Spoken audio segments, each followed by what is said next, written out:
The anatomy of a disguised insult is insidious. It slides into a conversation like a drop of dark ink into a glass of water, barely noticeable at first, until you realize the entire drink has been tainted. It wasn't a massive, explosive argument that broke the dynamic.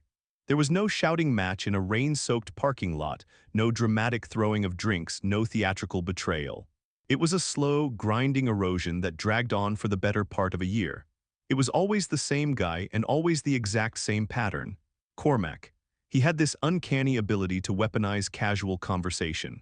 Whether we were huddled around a sticky table at a dive bar, eating overpriced tapas for someone's birthday, or just killing time on a random Tuesday evening in a cramped apartment, he would always find a gap in the dialogue to slide in a little comment about me. They were never direct insults. Cormac was too much of a social predator for that. A direct insult invites a direct confrontation, and bullies who hide behind humor despise a fair fight. Instead, his remarks were always framed as jokes, delivered with a lazy smirk and a half-chuckle. If we were discussing a new sci-fi movie, he'd lean back, swirl the ice in his glass, and say, "Yeah, don't ask Thane about the plot, he'll turn it into a 3-hour thesis." If a minor disagreement popped up about where to grab dinner, he'd throw his hands up and mutter, "Careful, guys, he takes things way too seriously." And every single time, the room would laugh. It wasn't cruel laughter necessarily. It was the lubricant of social comfort. Our friend group, Nadia, Silas, Rhiannon, and the rest, laughed because it sounded harmless. They laughed because it was easier than analyzing the subtle hostility beneath the words. And most importantly, they laughed because if you react poorly to a joke, you instantly violate the unwritten rules of the hangout. You become the buzzkill. You become bitter, you prove the insult right. For months, I tried every tactic you are supposedly meant to try when dealing with a passive-aggressive friend. I tried the path of least resistance, laughing it off. I'd force a tight, closed-mouth smile, pretending I was in on the joke, while a hot prickle of irritation crawled up the back of my neck. That didn't work. It only gave him permission to keep going. I tried ignoring it entirely, staring blankly ahead, but that just made me look exactly as rigid and serious as he claimed I was. I even tried throwing a sharp, witty jab back at him. But entering the mud pit with someone who loves dirt is a losing game. When I fired back, Cormac would just widen his eyes in mock surrender, hold his palms up, and say, "Whoa, someone's a little defensive tonight." Nothing worked.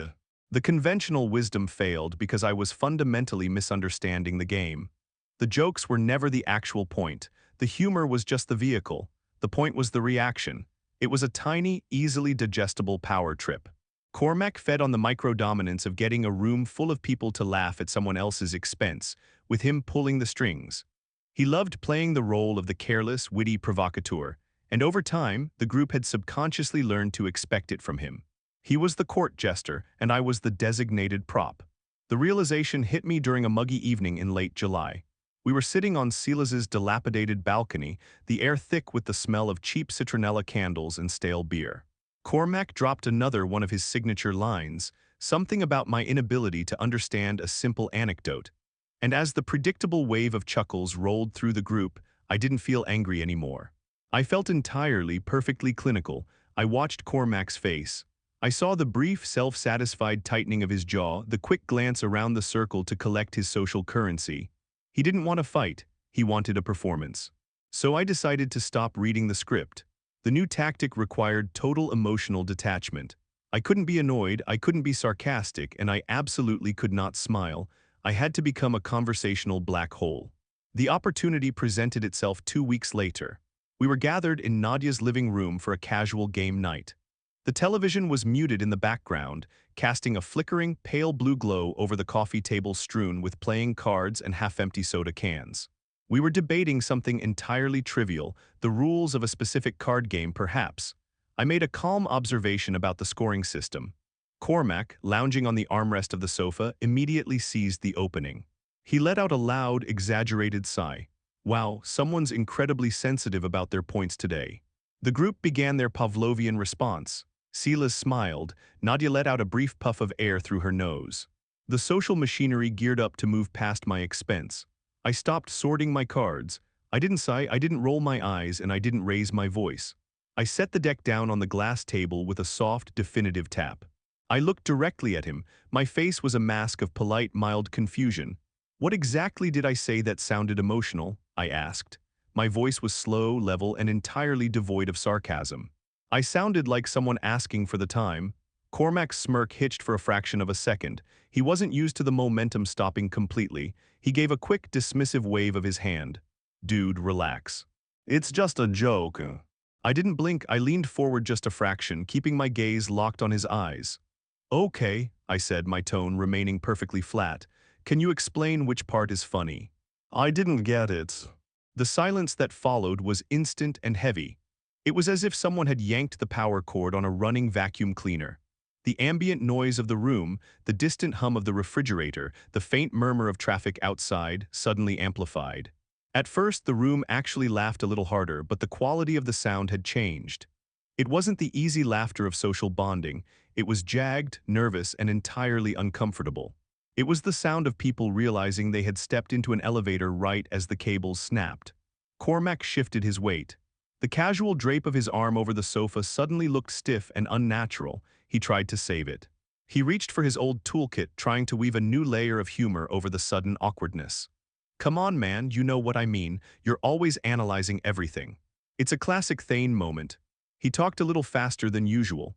The lazy drawl was gone, replaced by a slight metallic edge of panic. I didn't throw him a lifeline. I didn't offer a polite chuckle to ease the tension.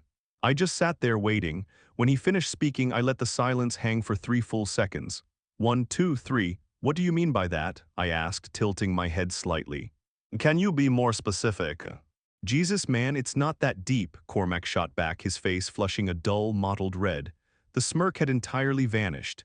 He looked around the room, silently begging the audience to bail him out. But the audience had frozen. Silas was suddenly intensely fascinated by a loose thread on his jeans. Nadia was staring at the television, watching a muted commercial with absolute devotion.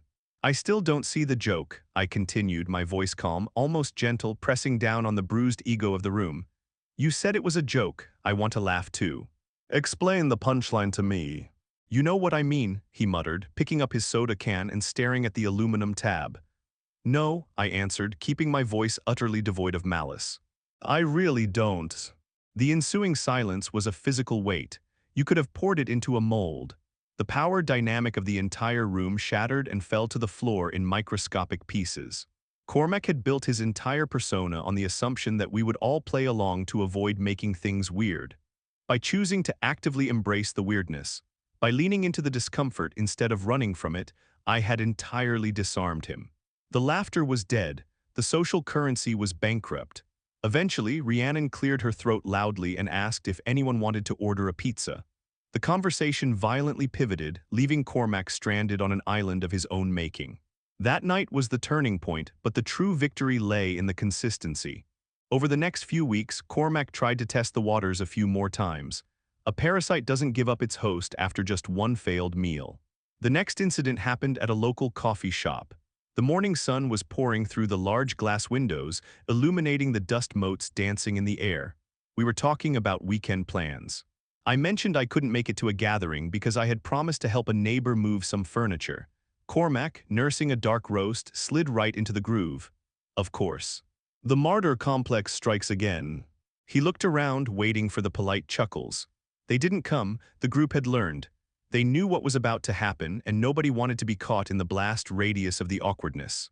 I set my ceramic mug down on the wooden table. The clinking sound echoed like a judge's gavel. I looked at him, my face a slate of pure stone. What do you mean by martyr complex? I watched the exact moment the fight drained out of him. The muscles in his neck tightened. He didn't even try to counter with a joke this time. The Pavlovian conditioning was working in reverse. He was learning that touching the stove resulted in a burn. Never mind, Cormac mumbled, looking down at his shoes. Forget it. Are you sure? I asked softly, because I really want to understand what you meant. I said forget it, he snapped, the frustration finally cracking his carefully curated facade of indifference. And that was it. After a few weeks of this precise, literal, emotionless questioning, he basically stopped doing it around me. Not because we had a heartfelt conversation. Not because I pulled him aside and confronted him about my feelings or demanded an apology. He stopped because his entire routine ceased to function. I had removed the oxygen from his fire. Watching someone realize that their particular brand of humor only exists if others are willing to play along is a deeply uncomfortable experience. But honestly, it was also incredibly satisfying. I didn't have to raise my voice. I didn't have to insult him. I just forced him to explain himself. Bullies who hide behind the shield of "it's just a joke" are terrified of clarity. They thrive in the gray area of plausible deniability. When you force them into the harsh, fluorescent light of literal explanation, their power evaporates instantly. There is a profound lesson in this kind of social warfare. We are often taught that we must either absorb the blows of passive-aggressive people to keep the peace, or explode in righteous anger and risk looking like the unstable one. But there is a third option, the gray rock method.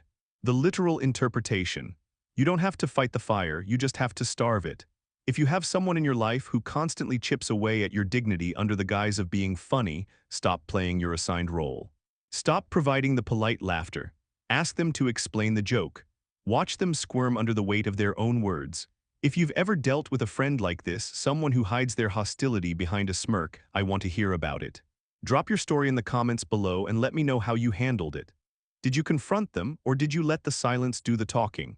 If this story resonated with you, hit that like button and make sure to subscribe to the channel for more deep dives into the psychology of human behavior, social dynamics, and the subtle art of standing your ground.